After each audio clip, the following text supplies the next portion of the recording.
Welcome back to another video, everyone.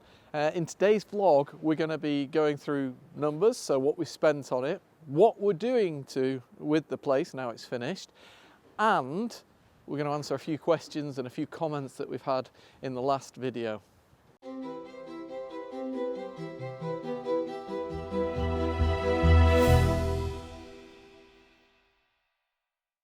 Whilst we're outside and before we go inside, there was a couple of things. Parking, where do you park your cars if you were going to live here?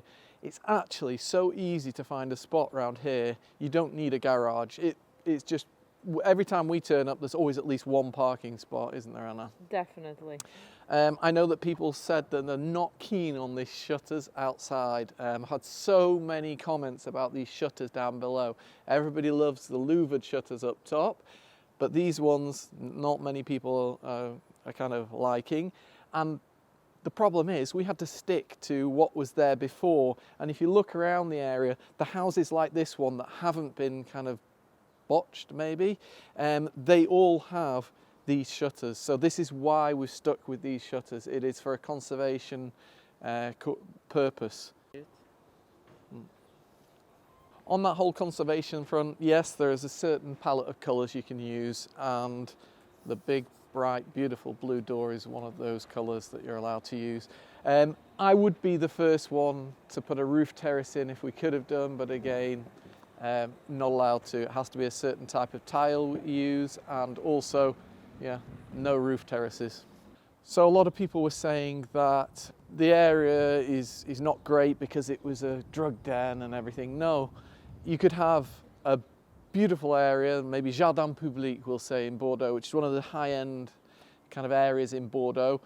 If you've got a house that's been abandoned, then it's going to have kind of people going in there and squatting. So it doesn't matter where we are in Bordeaux, you're still going to get a squatter if a house is abandoned. This area is absolutely great. It's a real kind of sense of community, conviviality in this area. So it is a really nice area, and you know, the money that we invested was well invested in this area. Speaking of that, Ed, we just had a really nice neighbour. Yeah. And what did he say? He said, "Oh, you've done really good work. You've really worked hard on this house, and amazing, basically." You see, if you're in a different part, maybe you wouldn't have that kind of community feel where people just come and chat to you like that and tell you how well you're doing. So it's great. So I know a lot of you have been commenting that possibly aren't fans of the channel, have been commenting that it was a clickbait title. I hold my hands up. Yes, there are no legal drug dens. There could be. And yes, luxury was kind of, I don't know, you could say it's luxury, you could say it's not luxury, this house. But one thing's for sure, when we get inside and we go through the numbers and we talk about what the estate agents have said, you will see that it is kind of a ceiling price. I mean, it's no spoiler for what's coming, but we've hit the ceiling price of the road and we've gone beyond it. Which makes me kind of say, well, yeah, of course it is. For this area, it's a luxury house. So we'll go inside, have a little look at a few things inside, and then go through the numbers.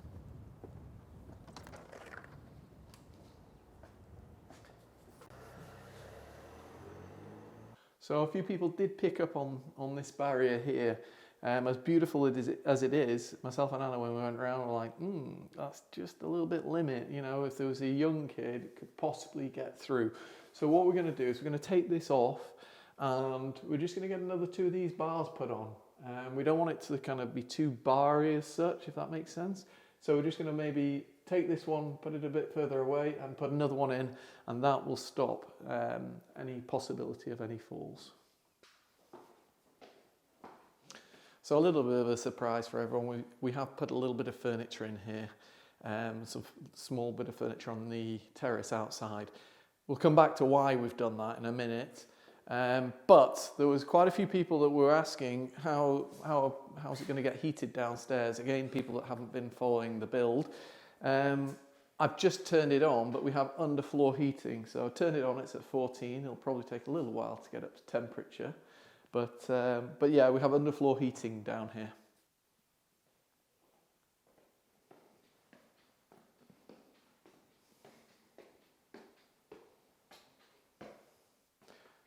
I've just realised something, Anna. What then? People can see me whilst I'm on the toilet. I thought that was the whole reason you did it that way. No, yeah, of course we know that these windows here, you can see into the bathroom, but we wanted to leave the choice of whether it's a blind or whether it's some frosting on the back of the windows. We wanted to leave that choice to whoever lives here rather than doing the work ourselves. Do not worry, they will not be flashing the street. Come into a bedroom, Anna, because there's a couple of things to talk about. First of all, to sell or to rent the property, you have to have an energy certificate that tells you what class of energy it is.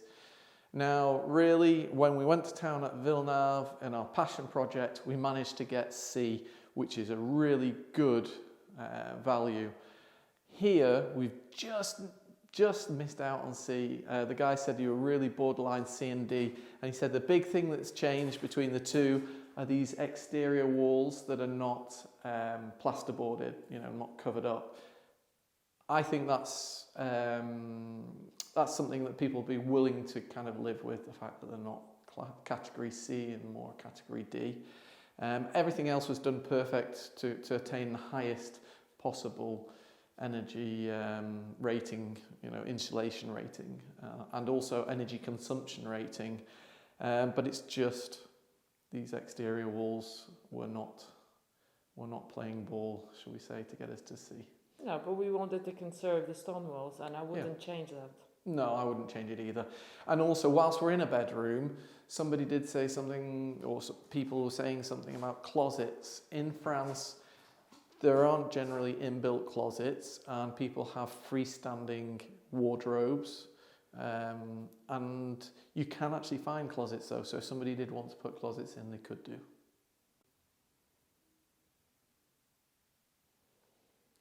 Oh yeah, and the aircon, it's reversible, so it heats as well as cooling. It does both, that's perfect.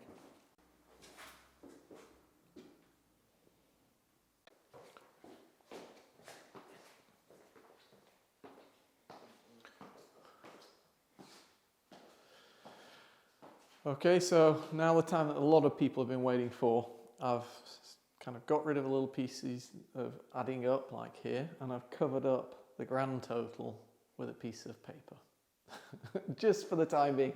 So if you remember, we paid 177,700 for this house, including all like notaires fees and taxes and agency fees. It is actually 87 meters squared habitable now. So it's a fairly big, high price for what we actually got. For 2 walls. Oh yeah, maybe three walls, I don't know. But yeah, I mean, everything's talked about in France as price per meter squared, and we're going to come back onto that a bit later on. So yeah, 177,700. There were some big ones added, like windows, nearly 15,000, along with the shutters, obviously. The bathrooms, tiles and hot water, 5,000. The roof, 12,300. Louis and Cyril, nearly 15,000. Air conditioning, 4,000, around 4,000. And the IKEA kitchen came in at 3,600, I think is quite good, including all the appliances. Or some of the appliances might have gone in the bits and bobs list, which eventually turned into lots of bobs because we had to start again at 16,962, and it's just those things that you go out and buy and you think, yeah, it's fine, it's not too much money, So the bits and bobs ended up at 21,516. So what was our all-in price? 266,074 euros. So I think we did quite well. There is one major thing that is not included in that. Do you know what it is, Anna? I do know what it is. What's that? I was going to say my contribution. Yeah, your contribution. I'm joking. It's actually not me. No, it's you, Ed. Yeah, I know. And I was doing some expensive jobs that would cost a lot. So, you take that number and add whatever you think I'm worth onto it. So 266, 100. So it was a lot of work. I mean, even doing the video, the recap video, it was not hard watching it because the work was done, but it was like tremendous amount of work going in. Well, that was the same with the video, wasn't it? I mean, that's why we had a week off, because you were absolutely exhausted after editing all of that into a video. So yeah, 266,000, which I think is really good. And yeah, we had some estate agents come and they thought it was a really nice build. Like I said, it's kind of ceiling price for the street, if not above. So before we go any further, I want everybody to put in the comments what they think this house is now worth. So it's obviously worth more than 266,000, hopefully. Well, yes. So it's 87 meters squared. You've seen all the work, you've seen the fittings and everything, and you know, you can figure out, I'm sure, some kind of, I don't know, guess of a price. And we're going to go on to rental for a bit now to talk about rental, and then we'll come back to the price and we'll explain what we're doing and why we're doing it after. So all that work, I'm having to sit down now, my back's hurting. All that talking. Yeah, so there are two different choices in France. You can rent, I don't know what the word would be, empty or furnished. It doesn't have to be 100% furnished, but you know, there's two choices there. We would always rent furnished because you get to a certain level of furnishing and it's not hugely expensive, but you can earn some more rental income. So if we take that into consideration, you'd probably come in at about 1,600 euros a month rental income here. And now, of course, you've all put your guesses down. How much do you think this place is worth? Now, I won't give a high estimate because I think in today's market, it's not possible to get the high estimate. I think we go for the lowest estimate, and that is 410,000 euros. So it's good. There's good money there. And so I'm sure a lot of you are thinking, well, wondering what we're going to do here. With this build, we are actually going to have to sell. We've stretched our sales hugely over the past few years, and there will be obviously tax to pay if we sell, capital gains tax, but we need to clear some debt. We can't carry on buying and not paying off some of the debt. So that is why we put some furniture in here but not furnished it completely. We did get some feedback that some people that have been to visit have said, oh, the downstairs is a little bit small. So we reacted to that and we furnished the downstairs a little bit to show, yes, it is fairly compact down here, but there's also 3 bedrooms upstairs. So one of the bedrooms could become a TV room as such, or a snug. And you can have living space down here. It's not cramped. And as soon as it's decent weather, those bifold doors open up. I'm going to open those up now and show everyone what it looks like with those open.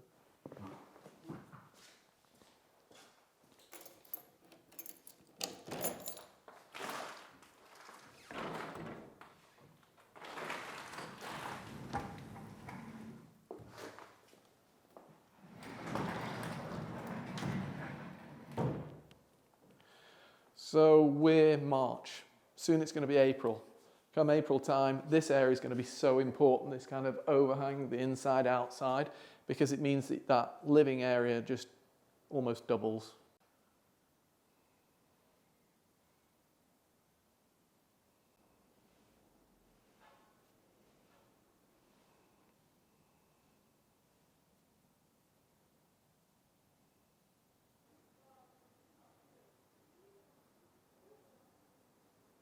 So unfortunately, fortunately for me, because I can't do any more work, but unfortunately, yeah, this is going to be the last vlog we do from here, isn't it, Anna?